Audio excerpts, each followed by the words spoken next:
ọ̀fẹ́ mi tó fún ọ. Ó tó. Oore ọ̀fẹ́ mi tó fún ọ. Oore ọ̀fẹ́ tí kò lẹ́gbẹ́. Oore ọ̀fẹ́ mi tó fún ọ.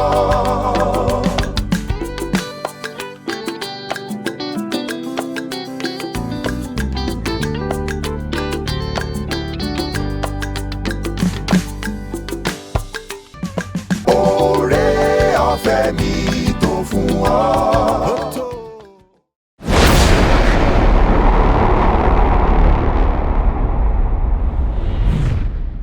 Ẹ kú dédé àsìkò yìí gbogbo ẹ̀yin èèyàn wa nílé. Àsìkò kí wa kú àbọ̀ sí orí ètò yìí, ètò yín, ètò wa, orí ọ̀fẹ́ fún ọjọ́ òní. Àdúpẹ́ torí pé Ọlọ́run tó fún wa ní àǹfààní láti pàdé pọ̀. Orúkọ mi náà ni Àlùfáà Abíọ́dún Adékúnlé Adékójọ láti inú ìjọ Divine Grace Baptist Church Bàkó ní ìlú Ìbàdàn. Ibi tí ìkànnì tí ẹ ti ń gbọ́ wa òun náà ni Seed of Life Television ní Odò Ọ̀nà nílùú Ìbàdàn. Àdúpẹ́ lọ́wọ́ Ọlọ́run, yóò sì dára fún wa. Ẹ jẹ́ ká gbàdúrà. Bàbá gbé yín ga nítorí pé ẹ dára sí wa. Àdúpẹ́ fún àánú yín lórí ayé wa. Àdúpẹ́ fún orí ọ̀fẹ́ mìíràn tẹ́ tó fún wa láti pàdé pọ̀ lónìí. Àdúpẹ́ fún orí ọ̀fẹ́ yín tí ẹ fi ń gbé wa ró lójoojúmọ́. Olúwa tún béèrè fún orí ọ̀fẹ́ yìí sí láti ràn wá lọ́wọ́ kí gbogbo àwọn olùgbọ́ wọ̀nyí àti àwọn tó ń wò mí nílé wọ̀nyí kí ayé wọn lè ní ìtumọ̀ lọ́wọ́ yín lórúkọ Jésù. Olúwa sì bẹ́ẹ̀ fún wa. Ògo ni forúkọ yín Jésù Olúwa wa. Àmín. Orí ọ̀rọ̀ wa lónìí òun náà ni ìlérí ààbò. Ìlérí ààbò. A kà fún wa láti inú ìwé Ẹ́kísódù orí ìkẹrìnléníọgbọ̀n. A ó sì ka ẹsẹ̀ ìkẹtàlélógún sí ẹsẹ̀ ìkẹrìnléníogún nígbà tá ó tẹnu mọ́ apá bíi ẹsẹ̀ ìkẹrìnlélógún rẹ̀. Ẹ́kísódù orí ìkẹrìnlélọ́gbọ̀n ẹsẹ̀ ìkẹtàlélógún títí dé ìkẹrìnlélógún. Ó kà báyìí pé ẹ̀ẹ̀mẹ́ta lọ́dọọdún ni gbogbo àwọn ọmọkùnrin yín gbọ́dọ̀ wá síwájú èmi Olúwa Ọlọ́run Ísírẹ́lì kí wọ́n wá sìn mí, nítorí pé n ó lé àwọn orílẹ̀-èdè jáde fún yín, n ó sì fẹ̀ ààlà yín sẹ́yìn. Kò sì ní sí ẹnikẹ́ni tí yóò fẹ́ gba ilẹ̀ yín nígbà tí ẹ bá lọ sin Olúwa Ọlọ́run yín lẹ́ẹ̀mẹ́tẹ̀ẹ̀ta lọ́dún. So èyí ni ọ̀rọ̀ Ọlọ́run. Ibi tí ó jẹ́ ẹsẹ̀ àtẹnumọ́ tàbí ẹsẹ̀ láti rántí wa, òun ni apá ibi tó kàn ní ẹsẹ̀ ìkẹrin tí mo kà fún wa yẹn, tó sọ wípé kò sì ní sí ẹnikẹ́ni tí yóò fẹ́ gba ilẹ̀ yín nígbà tí ẹ bá lọ sin Olúwa Ọlọ́run yín lẹ́ẹ̀mẹ́tẹ̀ẹ̀ta lọ́dún. Nígbà tí a ń sọ̀rọ̀ nípa ìlérí ààbò, èyí ni ìlérí tí Ọlọ́run ṣe fún àwọn ọmọ Ísírẹ́lì nígbà tó ń tún májẹ̀mú rẹ̀ ṣe pẹ̀lú wọn. Ẹ rí i pé bóyá nígbà tí nínú àwọn ìwàásù mi kan sẹ́yìn mo ti ṣàlàyé fún wa bí Mósè ṣe lọ sórí òkè tó pẹ́. Nígbà tó dé tí wọ́n ti ṣe nǹkan tí ò yẹ kí wọ́n ṣe, inú bí Mósè, inú bí Ọlọ́run pàápàá, ó dẹ̀ fọ́ wàhálà tí a fẹ́ fi fún ní òfin mọ́lẹ̀. Ọlọ́run náà bínú débi pé ó pinnu láti pa gbogbo wọn run. Mósè bẹ̀bẹ̀ nítorí wọn, ó bẹ Ọlọ́run, Ọlọ́run sì gbọ́ tiẹ̀. Nígbà tí Ọlọ́run gbọ́, ohun tí Ọlọ́run ṣe láti tún wọn ṣe náà ni wípé ó ní kí Mósè padà wá. Ó ṣetán láti fún Mósè ní òfin mìíràn. Bẹ́ẹ̀ ni Ọlọ́run sì ṣetán láti tún májẹ̀mú àti ìlérí rẹ̀ ṣe pẹ̀lú wọn, láti tún wọn gbéró lẹ́yìn ìgbà tí wọ́n ti tásí àgẹ̀rẹ̀, tí wọ́n ti ṣubú nípa yíyá ère màálù tí wọ́n lọ sìn nígbà náà. Lẹ́yìn ìgbà yẹn tí Ọlọ́run dẹ̀ ti gbà láti ṣe májẹ̀mú míì tàbí òfin mìíràn pẹ̀lú wọn tán, ohun tó kù náà ni pé ó bẹ̀rẹ̀ sí dá májẹ̀mú yẹn, ó ń ṣèlérí oríṣiríṣi fún wọn. Lára ìlérí tó ṣe fún wọn láti fẹ́ wu ọ̀kan tó ṣe pàtàkì níbẹ̀ yìí. Èyí tó dẹ̀ ṣe pàtàkì nínú àwọn ìlérí yẹn tàbí májẹ̀mú yẹn, òun náà ni ti ààbò. Ọlọ́run ṣèlérí wípé òun ó dáàbò bò wọ́n. Bọ̀ ní kó tó di wípé ó mú ìlérí yìí wá, ó ń sọ àwọn nǹkan kan tó fẹ́ kí wọ́n ṣe. Ìlànà bí wọ́n ó ṣe máa sin òun. Ó jẹ́ kí wọ́n mọ̀ wípé ní ẹsẹ̀ ìkẹtàlélógún yẹn, àwọn ọkùnrin wọn gbọ́dọ̀ máa wá síwájú òun lẹ́ẹ̀mẹ́ta lọ́dún, léyìí tá a lè pè ní ìpàgọ́. Kì í ṣe pé wọn ò mọ sin Ọlọ́run ní ojoojúmọ́ nínú ilé wọn, ṣùgbọ́n wọ́n gbọ́dọ̀ ní àkókò ẹ̀mẹ́ta tí gbogbo ọkùnrin ó wá láti àríwá, gúúsù, ìwọ̀ oòrùn Ísírẹ́lì tí wọ́n pàdé pọ̀, wọ́n á sì lè wá kójọpọ̀. Yóò ní àkókò tí wọ́n fi wà ńbẹ̀ láti sin Ọlọ́run. Àwọn aya wọn wà nílé, àwọn ọmọ wà nílé, ṣùgbọ́n àwọn ọkùnrin yìí ó pọn dandan fún wọn láti sìn níwájú Ọlọ́run nígbà náà.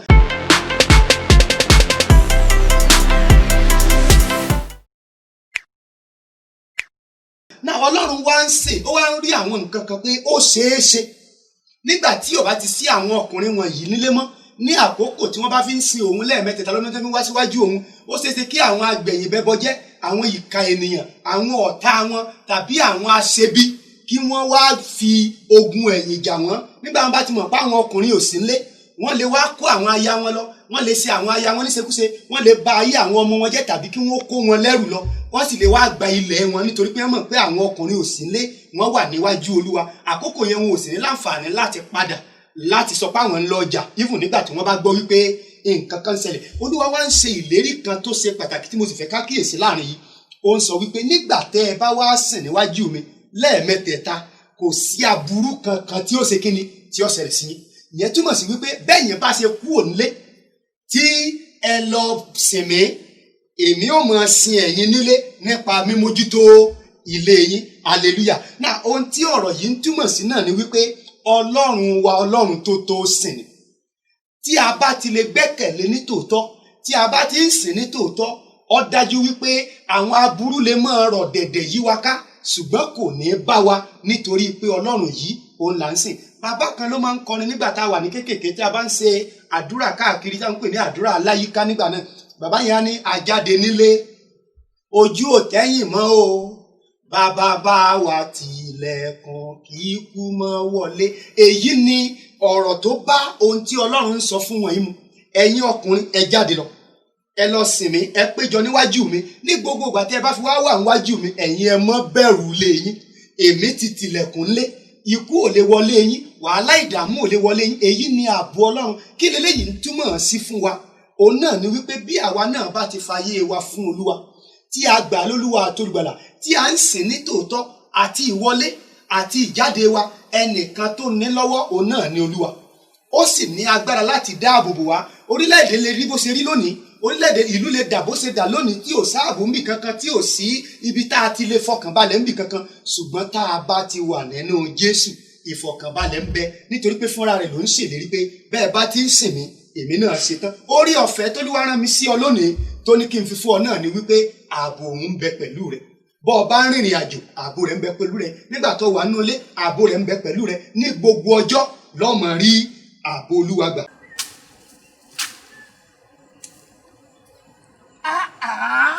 Irú ayé wo wá lè ní wáyé? Àdìsá. Láì oko àgbàdo mi òkè ọ̀hún, òun náà kọ́ kò gbójú báyìí lọ. Ní ìrètí tí n bá débi ọ̀pẹ ìgbò, òun náà máa gbó, ó máa kó lọ́jà láti lọ sọ́ta. Ayé ìṣú mi. Àdìsá, gbogbo àrùn yìí. Ètò kan mú ètò. Òhẹ́. Orí ọ̀fẹ́ ọjọ́. Nígbà wo ni ètò náà? Ní aago 6. Sígbà wo? Sí aago 6 àràárọ̀. Ní ilé iṣẹ́ ìmáwòrán.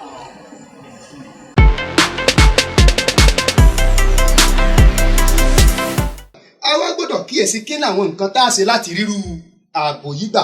Ohun àkọ́kọ́, ohun mẹ́rin náà ni mo ní fún wa. Ohun àkọ́kọ́ ni pé a gbọ́dọ̀ máa sin Olúwa nígbà gbogbo.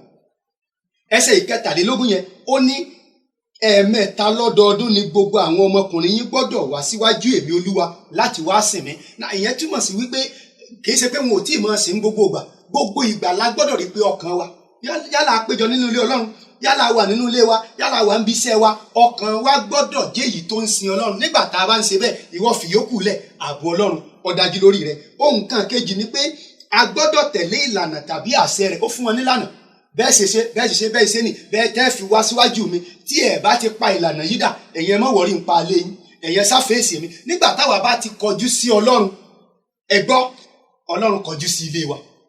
Yorùbá ní afàárọ̀ gbọ́ tẹni ẹlẹ́ni, Ọlọ́run ní gbọ́ tiẹ̀. Ìyẹn ni pé nígbà tá a bá ti ṣetán, tá a ti fi ọkàn wa sin Ọlọ́run, Ọlọ́run náà ṣetán láti mójútó gbogbo tí ń jẹ́ tiwa. Náà ohun kan kẹta tí a sì gbọ́dọ̀ kíyèsí, òun náà ni pé a gbọ́dọ̀ fi Olúwa ṣe ààbò wa. Ẹ jẹ́ ká sáré jọ wo ìwé orin Dáfídì yẹn.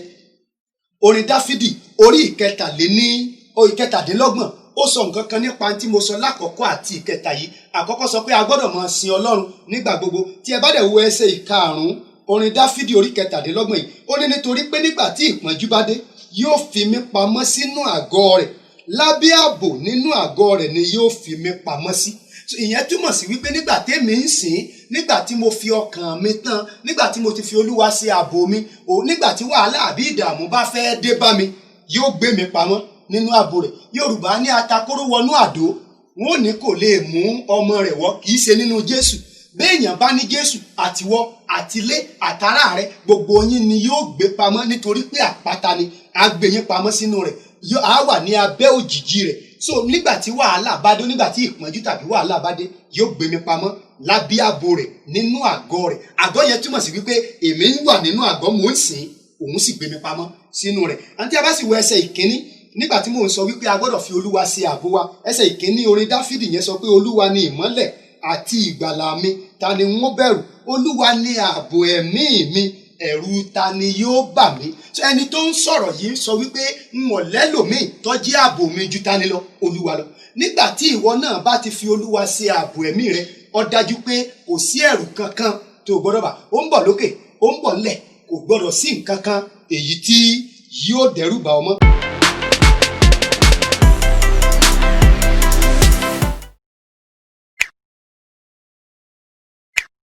Nǹkan kẹrin tí wọ́n fi parí ẹ̀, òun náà ni pé o gbọ́dọ̀ gbà á ní alágbára lórí ohun gbogbo àti ogun rẹ. Náà o gbọ́dọ̀ gbà pé ogun tí mò ń jà ni o, wàhálà tí mò ń là kọjá ni o, ilé mi ni o, ọmọ mi ni o, aya mi ni o, mo ní alágbára kan èyí tí ó ń bẹ fún. Mo máa ń kọrin kan nígbà gbogbo pé mo lọ́lọ́run èyí tó ń jagun o, ẹ̀rù kò bà mí bẹ́ẹ̀ láyà òfò mi mọ́ o. Ogun tó ń dojú kọ mí ẹ lọ gbé jẹ́, ogun ayé mi kì í ṣe tèmi mọ́ o, ogun Ọlọ́run ni. Tí a bá ti fi Olúwa ṣe ààbò wa, ó dájú pé Ọlọ́run ni ó máa jà fún wa. Ó ní ẹ̀yin ẹ lọ sìn mí lẹ́ẹ̀mẹ́ta lọ́dún, ẹ fi ilé yín lẹ̀ mọ́ wọ̀rí, èmi Ọlọ́run ó máa mójútó ilé yín. A kàn nílò ká fi ṣe ààbò ara ní Olúwa, gbà lólúwa tó ìgbàlà rẹ, fi ṣe ààbò rẹ, má jẹ́ kí nǹkan míì kó yẹsẹ̀ rẹ kúrò lọ́dọ̀ rẹ. Ó sì ṣetán láti gbà ọ́. Bó o ṣe ń ṣe bẹ́ẹ̀ yóò sì dára fún ọ. Gbogbo ń tó dàbí ogun tó ń dojú kọ, tó dàbí pé wàhálà látòní lọ, mo sọ ọ́ lórúkọ Olúwa wípé ogun yẹn dópin lórúkọ Jésù. Wàá sì rí ọwọ́ Ọlọ́run, ìlérí ààbò Ọlọ́run yóò ṣẹ mọ́ ọ lára, yóò ṣẹ mọ́ aya, ṣẹ mọ́ ọmọ rẹ tí ń ṣàìsàn gbogbo ìgbà yẹn, lórúkọ Jésù òpin dé bá. Látòní lọ ẹ̀mí dákúdájí nínú iṣẹ́ rẹ àti ilé rẹ àtayé rẹ, ó yá kó jáde, kó lálàáfíà, kó rí ààbò Ọlọ́run. Bẹ́ẹ̀ lórí o, ògo ni fún Jésù Olúwa wa, àmín. Ẹ ṣé, ẹ má jẹ́ ká gbàgbé láti tẹ̀síwájú pẹ̀lú wa lójoojúmọ́ lẹ́tọ̀ yìí ń wáyé. Èmi àti yóò tún pàdé ní ọjọ́ mẹ́jọ lágbára Ọlọ́run. Ẹ sì jẹ́ kí a tẹ bọ́tìnì pupa èyí tí ó sàmì bí a ó sì máa tẹ̀síwájú nínú rẹ̀. Bẹ́ẹ̀ ni aago tó wà ní ẹ̀gbẹ́ rẹ̀ ká tẹ̀ èyí tí ó máa rán wa létí nígbà gbogbo tí a bá ti ní ètò kankan ní orí ìkànnì yìí. Orúkọ mi náà ni Adékòjọ Abíọ́dún Adékúnlé, àlùfáà ìjọ Divine Grace Baptist Church. Ẹ jẹ́ ká tẹ̀síwájú ká máa wo ìkànnì yìí, yóò dára fún yín. Ó dìgbà mìíràn.